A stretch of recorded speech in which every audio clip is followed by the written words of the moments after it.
Happy Easter, my dear brothers and sisters. Batiin po natin ang bawat isa ng Happy Easter.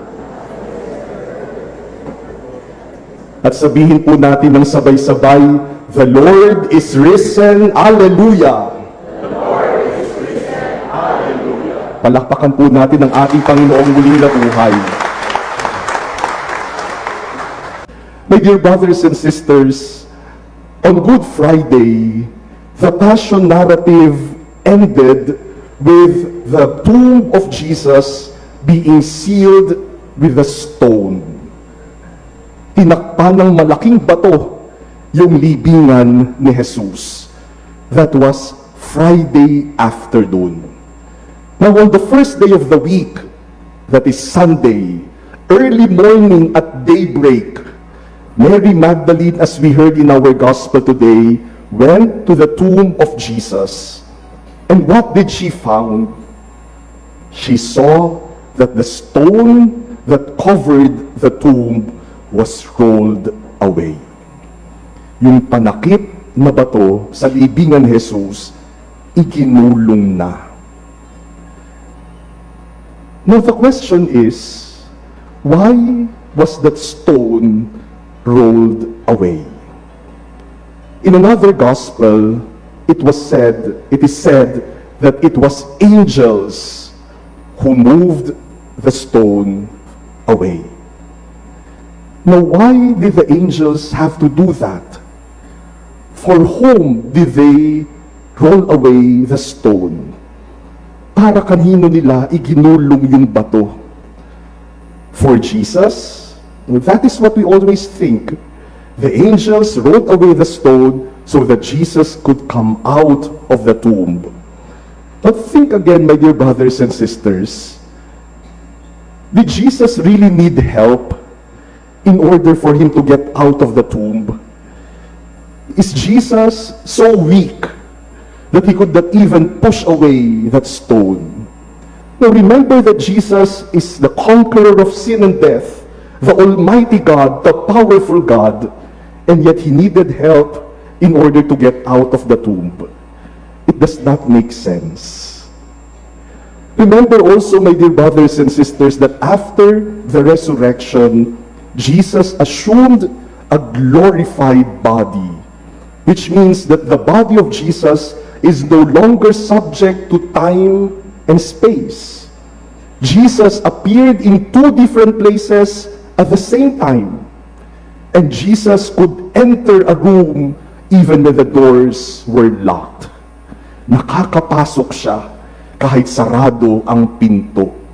And so even if the stone of the tomb was still in place, Jesus could easily come out of the tomb.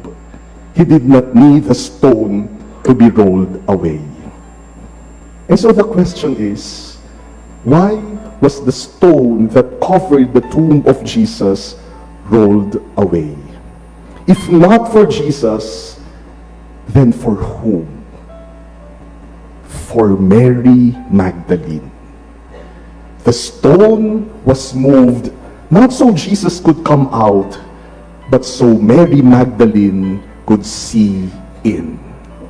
And seeing that the tomb is already empty, hopefully she will come to believe.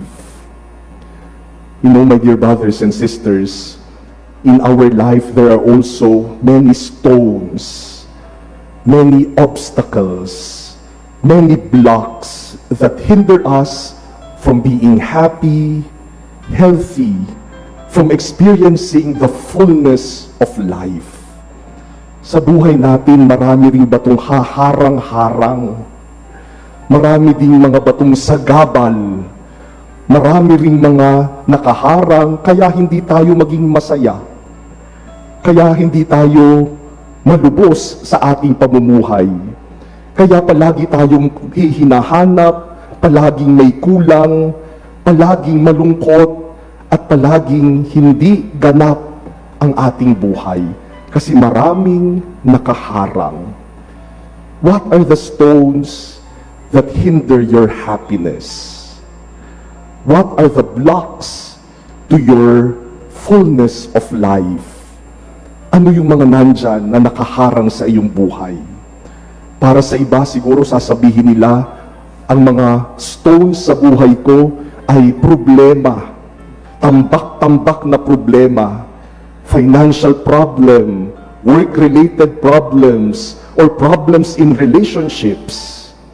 Para sa iba, siguro yung batong nakaharang para sila lubos na maging buhay at masaya ay ibang tao.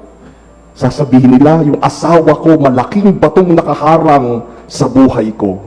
O yung anak ko, mga anak ko, malaking batong nakaharang na pabigat sa buhay ko. O yung magulang ko, yan, nakaharang sa buhay ko, kaya hindi ko maabot-abot ang pangarap ko. For some, those stones may be literal stones that prevent them from being healthy. Meron kang kidney stone, gallbladder stone, or maybe tumor. These are stones that prevent us from living healthy and full lives. Maybe those stones are our bad attitudes, bad habits, our vices that prevent us from being joyful in our Christian life. What are the stones that hinder you from joy, from health, from fullness of life? The good news of Easter Sunday is this, that God moves stones. God can remove those stones from your life because God wants you to have the fullness of life. Tatanggalin ng Diyos ang mga nakaharang. Aalisin ng Diyos ang mga nakasagabal.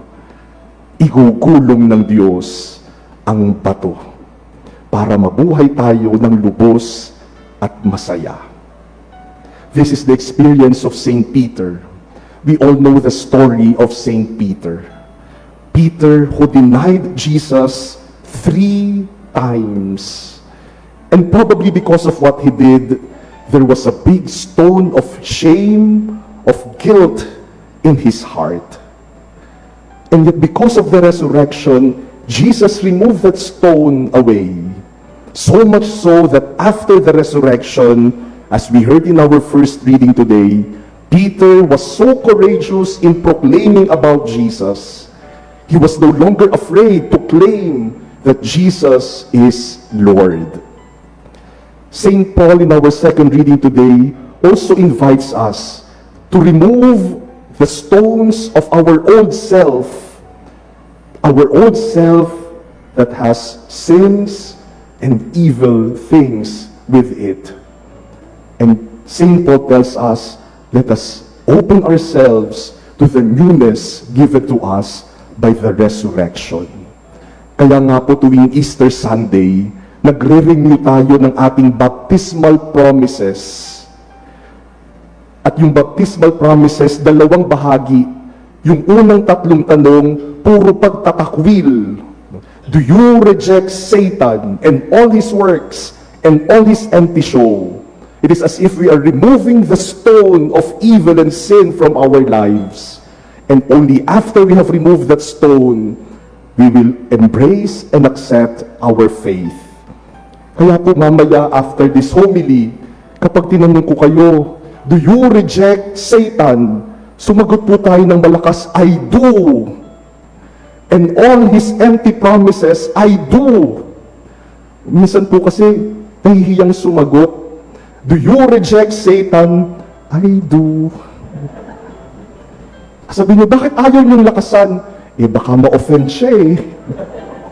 Takot na takot tayong ma-offend si Satan. When in fact, he is bringing the biggest stone that hinder us from living full and happy life. Gusto ni Satan nakakulong lang tayo sa tomb, kaya hindi niya aalisin ang bato. Let us reject him. Itakwil natin para makita natin ang liwanag ng muling pagkabuhay ni Jesus. You know, my dear brothers and sisters, when we had our Lenten recollection here in the chapel, the Saturday before Palm Sunday, which was organized by Father Jerry Orbos SVD and his group, aside from the reflections shared by Father Jerry, There were several sharers that afternoon. And one of them really touched me. Isang paring nag-share. Nung tawagin siya, pinasok siya dito sa gitna ng naka-wheelchair. At nagpakilala siya, sabi niya, I am Father Algie Cantila, an SVD priest. 2 taon pa lamang po akong pari. 2-year-old priest. At sabi niya, 13 days after his ordination to the priesthood, 13 days after being a priest, he met a vehicular accident. Nasa van sila kasama ng ibang mga pari na aksidente. Yung iba niyang kasama okay naman, pero siya matindi ang nangyari. Maraming nabaling buto, pati yung spine. And for some days, he was critical. He was in the ICU. At nung makita yung extent ng damage sa kanyang katawan, nakita na paralyzed yung katawan niya from hip downward. Kaya kahit daw pag-ihi, pagdumi, hindi niya na alam. And he will be forever in that wheelchair. Imagine, 13 days pa lang na pari, ang dami-dami pa siguro ng plano, bagong-bagong pari, pagkatapos nagkaganon. That could have been a big stone in his life. He could have been bitter and angry. Pwedeng-pwede naman siyang magalit sa Diyos dahil sa ginawa sa kanya. But we did not sense that from him. He was full of hope. He was sharing hope to those who were listening to him. And during the concluding Mass that Saturday afternoon, nung communion, nandito po siya nakaupo, dinalan ko siya ng communion kasi hindi na siya makakaakyat dito.